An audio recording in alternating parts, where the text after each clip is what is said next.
The LG enV3 has visual voicemail support. We'll pull up that application. I previously left a message for the phone. You can see it's listed right there. We're going to turn on the speakerphone by hitting this dedicated button here. And now I'm going to play the message so we can hear it. This is a test message meant to demonstrate the abilities of the Verizon visual voicemail system loaded on the LG enV3. Now it's cool, you can listen to your messages without having to dial in, and you can manage them here. Hit the options button, you can see I can call somebody back, I can reply to the message, and compose a new voicemail message all from here without ever dialing in, which is pretty slick. It's also email support, corporate email from RemoSync for Exchange users, but we're using the mobile email client, which is cheaper. Depending on whether you have a data plan or not, it costs $5 or nothing. We have a Gmail account set up just so you can see what the basic messages look like. This test message here we sent has an attachment, image attachment, JPEG you would think you'd be able to see, but you're not able to view it. No styled text, so there's no bolds, there's no colors like there was in the original email that we sent over, but in general it works. We'll go into the enV3's Media Center, bring up the music application, connect to VCast Music, where you can purchase songs directly from the phone, download them direct. Also has a Rhapsody subscription feature that you can use. We already have a few tracks loaded, so we're going to hit the My Music button here and just start playing. Music's organized by artist, album, that kind of thing. Very simple. But because it's built into the VCast Music application, it takes a little bit longer to launch than I would like. But otherwise it works fine. You can create playlists and do all sorts of cool things. And shows you here on the home screen what's playing, the track name and stuff, and you can always shut the application off just by hitting the end button. The browser on the enV3 is actually quite capable in terms of rendering abilities. You can see it has the same basic renderer and control structure as that on the enV3, but with the QVGA display and what appears to be a lack of CPU power, the browser is really, really terrible on heavier sites like mobileburn.com. You see things look right, but lots of lag, lack of on-screen zooming controls make it difficult, but that's to be expected since there's no touchscreen.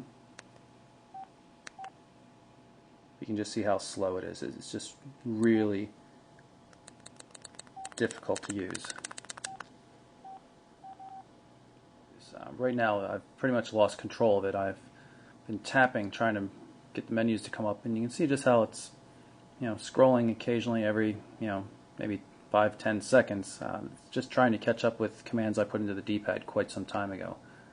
Having a really hard time getting this to work.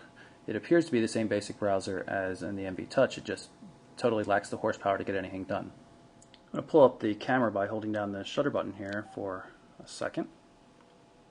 Comes right up. It's no autofocus, so it's very simple to use. You can either hit the shutter button or the D-pad center button to take the picture. Just make sure your fingers don't get in front of the camera. So it's very difficult to get a good grip on this thing, and actually in the prior take I dropped the phone, so something to keep in mind.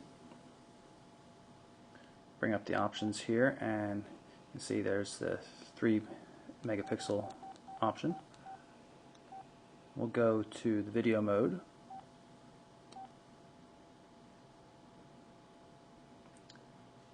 Bring up the menu again. You can see we can shoot QVGA resolution videos, which is what we're going to do here. I'm going to start it up. Now we're recording, and we'll play this back in a second to see what it looks like.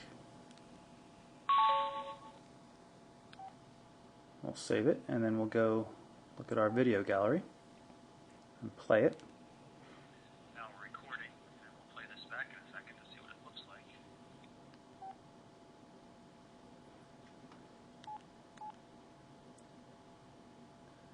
We'll go back into the camera mode and take a look at the picture viewer.